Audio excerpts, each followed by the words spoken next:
la famille des passeurs d'âme. Alors, la famille des passeurs d'âme, c'est une famille qui intrigue beaucoup parce que principalement, la famille des passeurs concerne des personnes qui sont décédées, c'est-à-dire des médiums ou des personnes qui sont connectées et qui ont capacité à communiquer, à entendre, à se relier à l'invisible et en particulier aux âmes qui sont passées de l'autre côté.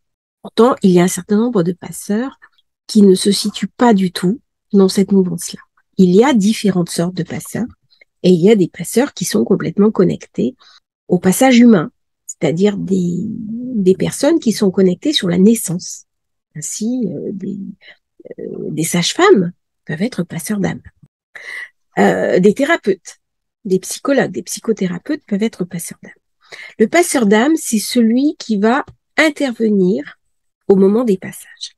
Alors, aussi bien les passages d'âme individuels que les passages d'âme collectifs. C'est-à-dire que lorsqu'on va changer d'une époque à une autre, eh bien, à ce moment-là, reviennent sur Terre un certain nombre de passeurs qui vont faciliter le passage d'un taux vibratoire général à un autre taux vibratoire.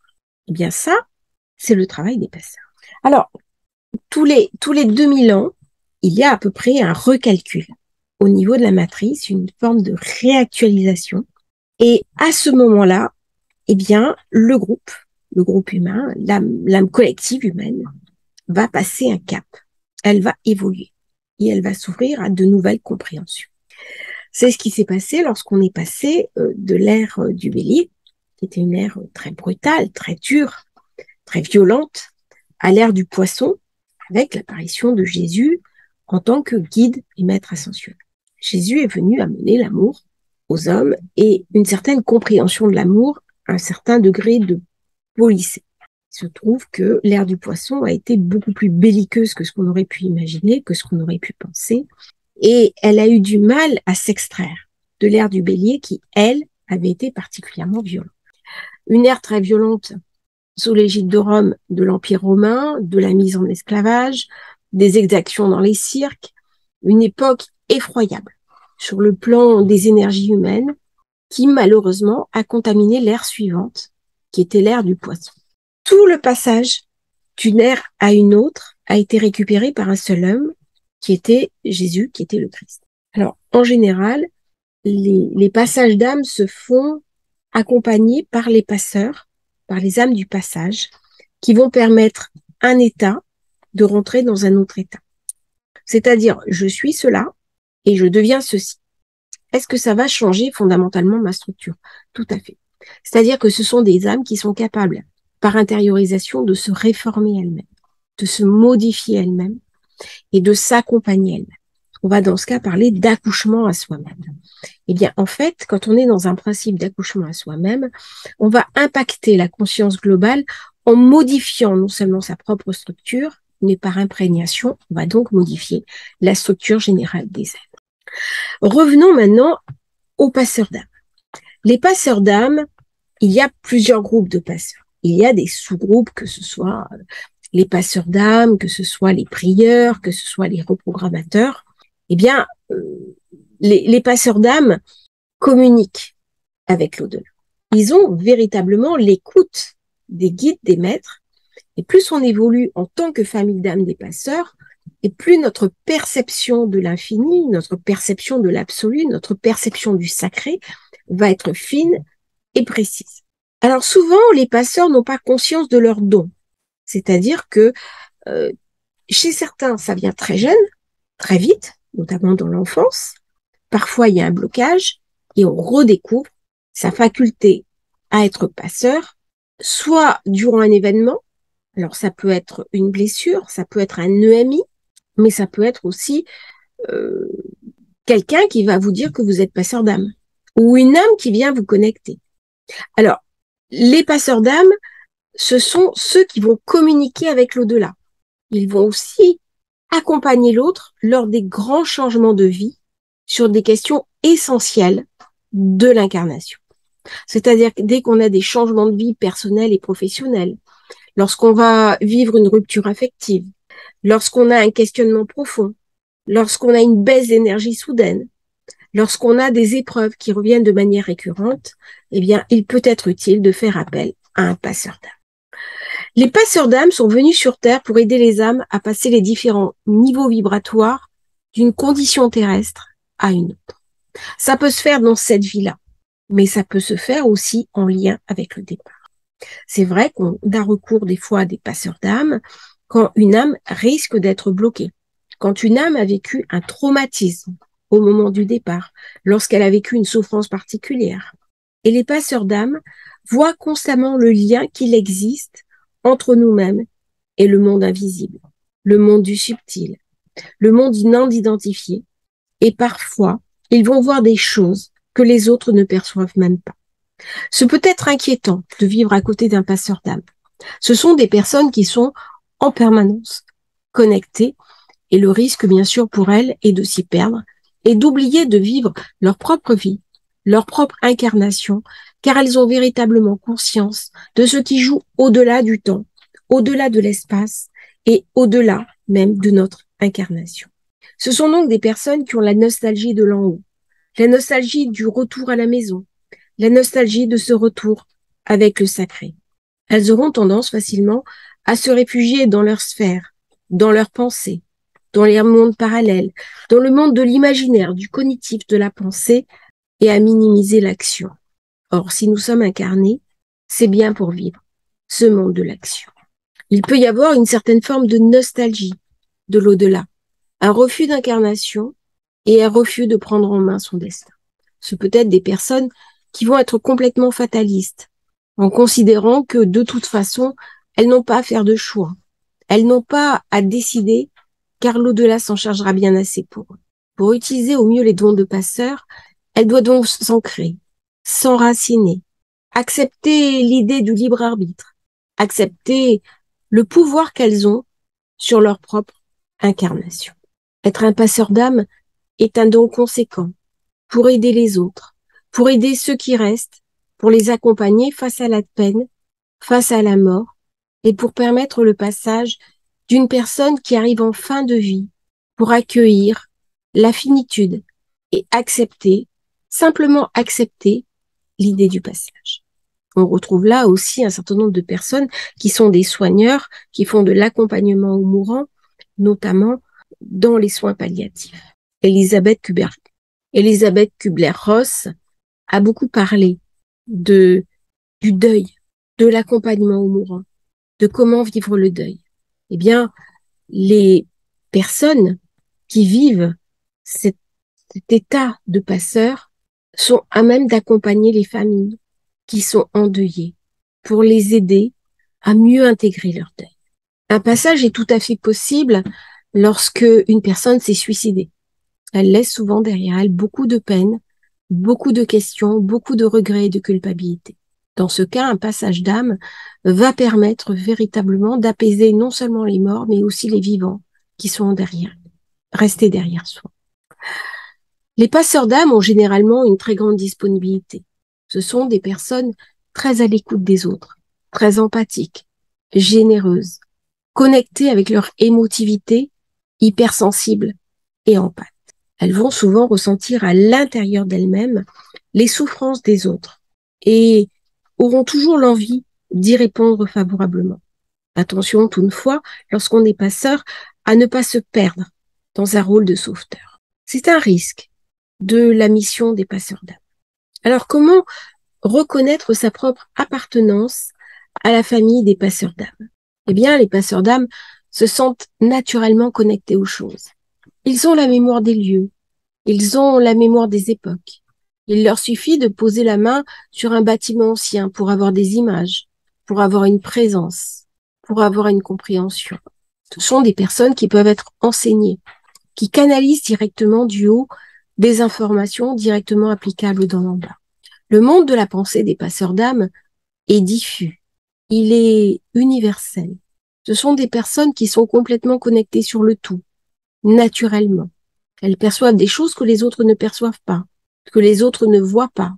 Elles vivent dans un espace-temps différent, un espace de couleurs, un espace de compréhension aux formes mouvantes. Les passeurs comprennent que la science n'explique pas tout, que la matérialité n'explique pas tout et qu'il existe tout un champ de compréhension auquel il est donné de savoir, il est donné de comprendre et il est donné d'expérimenter. Ce sont des personnes qui considèrent que le corps est un vêtement, un moyen de locomotion et que parfois ce corps est trop limité pour l'immensité qu'elles ressentent. Le cerveau, pourtant énorme, ne permet pas d'appréhender tout le savoir qu'elles ressentent en elles. Parfois même, elles considèrent l'incarnation comme une perte de temps. Elles ne se sentent pas chez elles. Elles se sentent tombées sur terre, issues d'un autre monde, d'une autre énergie, d'une autre compréhension. Elles pensent parfois venir d'une autre planète et avoir atterri sur terre suite à une erreur. Quelque part, depuis l'enfance, elles se sentent différentes. Elles se sentent en même temps empathiques avec les autres, en même temps profondément reliées sur l'humanité et en même temps totalement en incompréhension de ce que les humains dans leurs limites peuvent faire. Certains événements comme la guerre, la souffrance, la cruauté, le cynisme, la jalousie les dépassent complètement. Ce sont des personnes qui ont des sentiments très élevés, qui ont naturellement une démarche éthique, qui naturellement vont offrir au monde le meilleur d'elles-mêmes. L'existence du sacré n'est même pas une question. Peu importe qu'on le nomme Dieu, la source, le grand architecte, les passeurs sont connectés avec le sacré. Il n'y a même pas une histoire de question de foi ou de croyance. Cela est, c'est tout. Ça ne vaut même pas la question d'en débattre, de savoir si on croit ou pas. Certains passeurs, lorsqu'on parle de réincarnation, ça ne les intéresse pas totalement de chercher à prouver aux autres que la réincarnation existe ou que Dieu existe. Elles sont tellement reliées avec cette compréhension qu'elles n'ont même pas besoin de la défendre auprès des autres. Les passeurs ont une présence aussi incroyablement lumineuse. Ils irradient la lumière. Il y a quelque chose qui sort d'eux et qui vient guérir toute chose et tout le monde. Et du coup, les enfants sont attirés naturellement vers eux, de même que les animaux. Ils peuvent étendre la main et des abeilles vont se poser sur leurs mains. On trouve des passeurs qui sont apiculteurs, justement par cette capacité à se connecter naturellement avec les animaux. Le passeur est souvent un empathe animalier, au même titre que le chaman. Le passeur, en plus, se sent connecté, il se sent appelé. C'est un étudiant permanent. Il cherche toujours les meilleures techniques, les meilleurs moyens pour aider son semblable, pour essayer d'apprendre ce que c'est que la sagesse et pour découvrir des choses qu'il sait parfaitement qu'il retrouvera de l'autre côté. Mais il a un souci constant d'évoluer, de se parfaire et de s'améliorer. Souvent, il aura développé des outils et des méthodes thérapeutiques pour aider les autres. Pourtant, le chemin du passeur n'est pas un chemin facile. Ce sont souvent des personnes qui ont vécu des grosses épreuves, qui ont rencontré la mort trop jeune, qui ont eu des souffrances innommables, qui ont passé de très grosses épreuves, très lourdes, durant toute leur vie. Ils en ressortent une certaine brisure. Il en ressort une capacité à connaître l'autre côté, le côté de la souffrance et de la difficulté, le côté de l'obscurité. Chez le passeur, il y a cette capacité à dire « je sais ce qu'il y a de pire dans le cœur humain, mais en même temps, je sais ce qu'il y a de meilleur chez lui. J'ai parfaitement intégré l'ombre et la lumière de toutes choses. Et cela m'a donné une sagesse dont je suis capable de faire quelque chose et que je suis capable de ramener aux autres. » Le passeur est un être qui a guéri, qui s'est soigné, et une fois qu'il est soigné, devient capable de guérir et d'aider les autres. Souvent, le passeur va soigner les autres par la médecine traditionnelle, les soins énergétiques, les soins naturels. Il a des capacités de médium, de clairvoyance. Pour lui, la vie est un défi, mais c'est aussi un défi qu'il va positiver.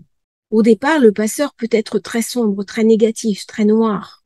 Dans le passé, les passeurs d'âme ont souvent été incompris. Ils ont été martyrisés, notamment durant l'Inquisition, au Moyen Âge. Il a pu être le renégat. Du coup, un certain nombre d'âmes des passeurs éprouvent des difficultés à s'incarner dans le monde physique, qui leur semble toujours trop étroit et parfois terriblement futile et superficiel.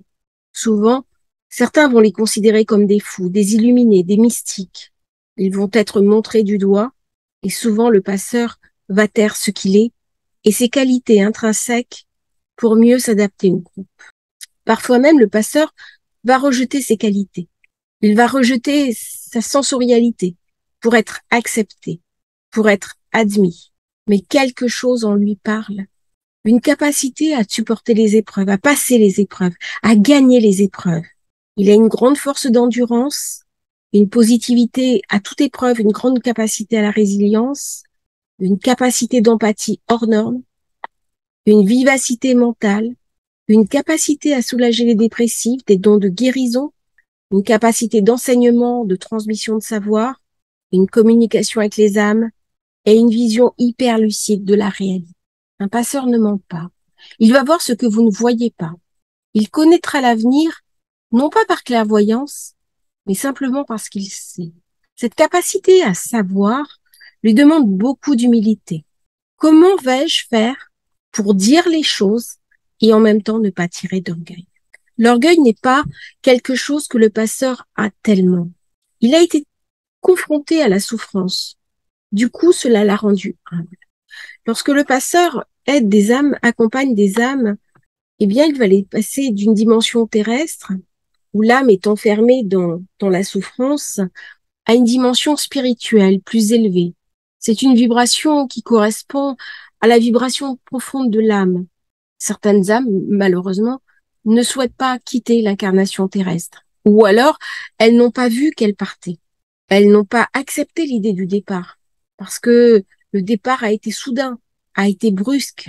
Ou parfois, une âme qui vit des addictions profondes, une mort avec violence, un chagrin profond, un matérialisme excessif, une culpabilité insurmontable. Lorsqu'une personne part dans une profonde colère, parfois certaines âmes qui se font du mal peuvent avoir besoin d'un passeur. Qu'est-ce qui va se passer? Eh bien, le passeur va ressentir l'âme où elle se situe. Et en mettant au point certaines techniques, eh bien, elle va accompagner l'âme de l'autre côté. Alors, c'est important quand on est passeur d'âme, de rester humble, de savoir qu'on est au service des âmes, au service de la source et à l'écoute de chaque personne. Parfois, les passeurs apprennent qu'ils sont passeurs parce que les âmes viennent au-devant d'eux-mêmes, en particulier dans les vieilles maisons, dans des lieux de souffrance comme des cimetières, des hôpitaux. Certains m'ont parlé d'âmes qui venaient les chercher et après qu'ils ramenaient à la maison. Ça, c'est au moment des passages d'âme des défunts. Mais il y a aussi des passages d'âme de changement d'état, lorsque l'âme s'incarne. J'ai vu une fois un passage d'âme d'incarnation. C'était un membre de ma famille qui est venu s'incarner sur Terre et il m'a été donné de voir le passage de l'autre côté. Donc je suis moi-même, j'appartiens à la famille d'âmes des passeurs et j'ai vu très souvent des âmes du passage de l'autre côté, mais j'ai vu quelquefois les âmes venir s'incarner sur Terre. Alors il y a aussi le passeur d'âme peut accompagner lorsqu'il y a un bref un éveil spirituel qui est très violent, c'est-à-dire une personne qui va vivre un éveil et puis d'un coup la personne ne se reconnaît plus. Elle accède à une autre vibration, à un autre niveau spirituel, à un stade dans sa vie spirituelle. Et là, la personne ne se reconnaît plus du tout. Et elle a besoin d'aide, elle a besoin d'assistance, elle a besoin d'un accompagnement. Et elle peut rencontrer le passeur par synchronicité. Voilà. Donc c'est vrai que les moments de passage spirituel, eh bien, c'est toujours des moments où on est perturbé. Avant d'en sortir la quintessence, on est quand même perturbé. Alors cette famille d'âmes des passeurs, comment est-ce que vous pouvez savoir si vous êtes passeur d'âme? Il n'y a que vous qui pouvez répondre à cette question. Vous pouvez avoir bien sûr la réponse dans les annales akashiques, c'est quelque chose qui arrive. Hein. Quand des personnes, je les guide dans les annales akashiques, ça me sert aussi à dire à la personne, la famille d'âme à laquelle vous appartenez. Alors, si vous voulez savoir si vous appartenez à cette famille d'âme, bah, déjà regardez si vous êtes médium, si vous voyez observer des choses que les autres ne voient pas. Est-ce que vous avez une intuition importante? Est-ce que vous vous ressentez dans le texte qu'on a expliqué au préalable? Est-ce que vous avez une intuition qui est une sensibilité, une vulnérabilité? Alors les passeurs appartiennent à la famille d'âme des passeurs. Ils sont complètement connectés au monde spirituel. et ils transforment les peurs des autres afin de faciliter les changements et les évolutions dans la vie d'une âme. C'est-à-dire que dès qu'un passeur arrive, et il va mettre de la lumière, de l'apaisement, de la joie, là où il y avait de la tristesse, où il y avait de la peur et où il y avait de la douleur. C'est un alchimiste. C'est un alchimiste. Et c'est vrai que quand on emboîte avec un passeur d'âme, ça a des répercussions mentales, émotionnelles et parfois même physiques. Donc, ça permet un véritable nettoyage énergétique. Voilà. Alors, l'ange qui protège un petit peu les passeurs, c'est l'ange Michael. Pourquoi? Parce que l'ange Michael, c'est un ange qui permet, c'est l'ange de la protection contre les âmes sombres. C'est l'ange qui a terrassé le démon, qui écrase la tête du serpent sous son pied. C'est la victoire de l'aigle sur le serpent. Et ça montre bien la capacité qu'a un passeur d'aller chercher des âmes qui sont dans une zone sombre pour les ramener dans la lumière. Alors, pourquoi le passeur? Eh bien, parce que les guides de lumière ne peuvent pas aller dans certaines zones qui sont trop sombres, parce que ça voudrait dire qu'ils descendent trop leur niveau énergétique. Et ils ne peuvent pas. En fait, un passeur peut considérablement baisser son taux énergétique et aller dans des zones où lui seul peut appeler sans endommager sa structure. C'est-à-dire qu'une fois qu'il a fait son passage, il va pouvoir remonter son taux vibratoire sans pour autant endommager sa structure énergétique. C'est une faculté qu'ont les passeurs. C'est quelque chose qu'ils ont travaillé au fil des incarnations et qui est naturel chez eux. Alors, en général, passeurs d'âme et chamans, ça s'emboîte. C'est-à-dire que la famille les chamans sont souvent passeurs d'âme, les passeurs d'âme sont souvent chamans. Par contre, il y a des vies où on est plus chaman et des vies où on est plus passeur d'âme. Mais il faut savoir que ces deux familles s'emboîtent l'une dans l'autre. Il ne peut pas y avoir un chaman s'il n'est pas passeur d'âme, et un passeur d'âme est toujours chaman. Donc il y a une espèce d'emboîtement là, de proximité entre ces deux familles d'âmes qui sont totalement interconnectées. Il existe des méthodologies pour apprendre à devenir passeur d'âme. J'anime une formation d'ailleurs sur les passeurs d'âme. Je mettrai le descriptif dans la vidéo pour ceux que ça intéresse. J'espère que cette vidéo vous aura intéressé. Si vous avez des questions sur les passeurs d'âme, n'hésitez pas à les poser en commentaire, j'y répondrai très volontiers. N'hésitez pas à liker, à vous abonner à la chaîne et à demain pour un nouveau partage sur les familles d'âmes. Merci à tous et belle journée.